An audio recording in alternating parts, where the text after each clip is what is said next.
bottle. Paghuhugas ng alam nyo na. Cotton balls, cotton buds, cotton pads, ziplock din dito. Oh, ang ating pang laundry ni baby. May laundry stain remover din tayo dito. Mga product na to is ni-research ko talaga siya.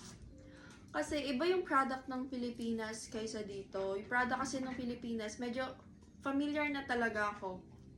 Pero dito hindi. So, kailangan ko pang magtanong sa AI kung anong the best, and kailangan ko pa manood ng mga review, mga magagandang review kung ano ang pinaka the best na product para sa baby and ano yung safe na product para kay baby. So, lalo na sa diaper. Pero iba-iba naman kasi ang mga baby, di ba? May hiyang, so hindi mo na kami nag-hoard ngayon kasi baka mamaya hindi naman hiyang si baby, magka-rashes.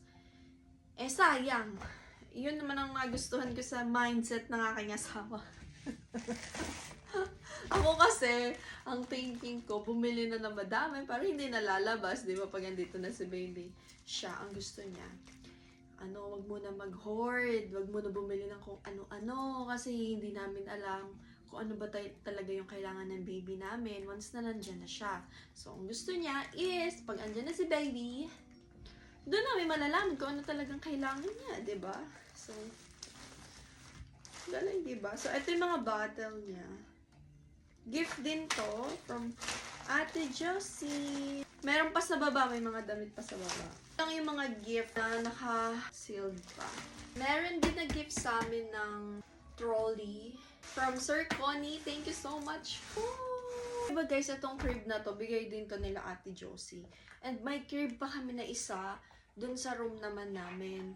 Bali, wala pang baby sa tiyan ko. Binili na namin yon kasi mura lang siya binebenta, kaya, diba, binili na namin. Shoot! Maglalaban na tayo sa baba. Ayan na lahat yung ating na unbox. So, may mga gift pa na hindi dumadating. Nasa registry namin. Nakita ko. Thank you so much po sa patuloy na nag-gift sa registry namin. Next week or next week, maglalaba ulit tayo. Inuunti-unti ko na lang talaga para hanggat nakakagalaw pa ako ng maayos, diba? So, maglaba na tayo! So guys, ito yung ibang damit. Ayan, natanggalan ko na din yan ng mga tag price.